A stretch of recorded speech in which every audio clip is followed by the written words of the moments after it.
വഖഫ് ഭേദഗതി ബില്ലിനെതിരെ പാർലമെന്റിനുള്ളിൽ സജീവമായ ചർച്ചകളൊക്കെ നടന്നൊടുവിൽ വഖഫ് ഭേദഗതി ബില്ല് പാസ്സായി അത് നിയമമായി മാറാൻ പോകുമ്പോൾ പ്രതിപക്ഷ നിരയിൽ നിന്ന് ശക്തമായ രീതിയിലുള്ള പ്രതിഷേധവും ആരോപണമൊക്കെ ഉയരുന്നുണ്ട് എന്നുള്ളത് വാസ്തവമാണെങ്കിൽ പോലും അവർക്കും ഒന്നും ചെയ്യുവാൻ കഴിയാത്ത ഒരു രാഷ്ട്രീയ സാഹചര്യമാണ് നിലവിലുള്ളത്. ഇന്ത്യ സഖ്യത്തിലെ ഒട്ടുമിക്ക എംപിമാരോടും വഖഫ് ഭേദഗതി നിയമത്തിനെതിരായ ശക്തമായ രീതിയിൽ ശബ്ദമുയർത്തണമെന്നും വോട്ട് ചെയ്യണമെന്നും ആവശ്യപ്പെട്ടപ്പോൾ 9-ലേറെ എംപിമാരാണ് അതിനുവേണ്ടി തങ്ങളെ നിർബന്ധിക്കരുത് എന്നൊരു ആവശ്യം മുൻപോട്ട് വെച്ചത്.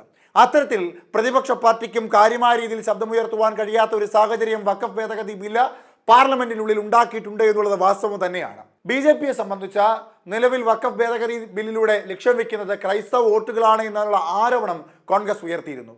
മുമ്പ് ശബരിമല വിഷയത്തിലും ഇത്തരത്തിൽ കേരളത്തിലേക്ക് കടന്നു കയറുവാൻ വേണ്ടി BJP നടത്തിയ ആദ്യത്തെ ചുവടുവെപ്പായി ശബരിമല സ്ത്രീ പ്രവേശത്തെ ഉപയോഗപ്പെടുത്തിയെന്നും കോൺഗ്രസ് പറഞ്ഞിരുന്നു. അന്ന് ഇടതുപക്ഷം കൂടി അവർക്ക് കുടപിടിച്ചുവെന്നും ഇടതുപക്ഷവും BJPയും രഹസ്യമായി ചേർന്ന ചർച്ചയ്ക്കൊടുവിലായിരുന്നു അത്തരത്തിൽ സ്ത്രീകളെ പ്രവേശിപ്പിക്കാമെന്ന തീരുമാനത്തിലേക്ക് അവർ എത്തിയെന്നും അതിൻ്റെ ഭാഗമായിട്ടാണ് BJPയുടെ നേതാക്കന്മാർ അവരുടെ ചില പ്രധാനപ്പെട്ട യോഗത്തിൽ നമ്മൾ വിചാരിച്ചതുപോലെ കാര്യങ്ങൾ നടക്കുന്നുണ്ട്, ഇനി ഇവിടേക്ക് നമ്മൾ പ്രവേശിക്കണമെന്ന തരത്തിലേക്കുള്ള പല പ്രസ്താവനകളും പറഞ്ഞതും അത് സമൂഹ മാധ്യമങ്ങളിലൂടെ പുറത്തു വന്നതും എന്ന ആരോപണം ശക്തമാക്കുന്നു.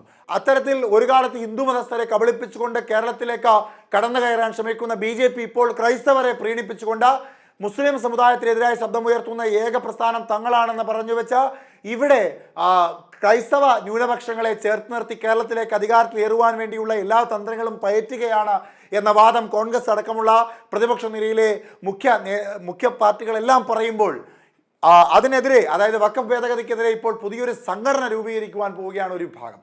വഖഫ് ഭേദഗതി നിയമത്തിനെതിരായി എല്ലാ മതസമുദായ സാമൂഹ്യ സംഘടനകളുമായി ഏകോപിപ്പിച്ച് രാജ്യവ്യാപകമായി ഒരു പ്രസ്ഥാനത്തിന് നേതൃത്വം നൽകുമെന്നും നിയമനിർമ്മാണം പൂർണ്ണമായും പിൻവലിക്കുന്നതുവരെ പ്രചാരണം തുടരുമെന്നും അഖിലേന്ത്യാ മുസ്ലിം വ്യക്തി നിയമ ബോർഡ്, അതായത് AIMPLB പാർലമെന്റിൽ വഖഫ് ബില്ലിനെ പിന്തുണച്ച JDU, TDP, LJP, രാംവിലാസ് തുടങ്ങിയ ദേശീയ ജനാധിപത്യ സഖ്യം NDA അടക്കമുള്ള ഘടകകക്ഷികളെ വിമർശിച്ചുകൊണ്ട് BJPയുടെ വർഗീയ അജണ്ടയ്ക്ക് ചില പാർട്ടികൾ നൽകിയ പിന്തുണ അവരുടെ മതേതര മുഖംമൂടി പൂർണ്ണമായും തുറന്നുകാട്ടിയെന്ന് AIMPLB പറഞ്ഞു.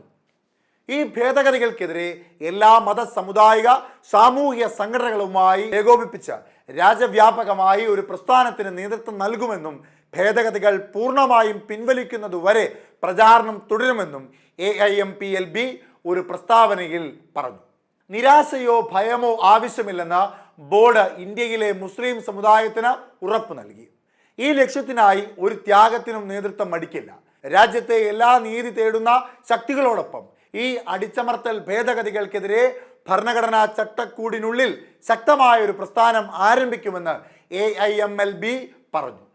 ഇപ്പോൾ രാഷ്ട്രീയ പ്രസ്ഥാനങ്ങൾക്ക് കഴിയാത്തത് ഒരു പ്രത്യേക സംഘടന ഏറ്റെടുക്കുന്നു എന്ന തരത്തിലേക്കുള്ള വാദങ്ങളാണ് ഉയർന്നു വരുന്നത്. ഇവിടുത്തെ പ്രതിപക്ഷ നിരയ്ക്ക് ആർജവമില്ലാത്തത് കൊണ്ടാണോ, അതോ ഭരണപക്ഷത്തിന് മുമ്പിൽ ഓച്ചാനിച്ച് നിൽക്കേണ്ട തരത്തിലേക്ക് അധപ്പതിച്ചു പോയത് കൊണ്ടാണോ ഇത്തരത്തിലൊരു സംഘടന ഉണ്ടാവേണ്ട ആവശ്യകത കേരളത്തിൽ ഉണ്ടാകുന്നതെന്ന് ഒരു വിഭാഗം സാമുദായിക നേതാക്കന്മാരും ചോദ്യമുയർത്തുമ്പോൾ അതിന് മറുപടി എന്ത് നൽകും എന്നുള്ളതാണ് ഇനി അറിയേണ്ടത്.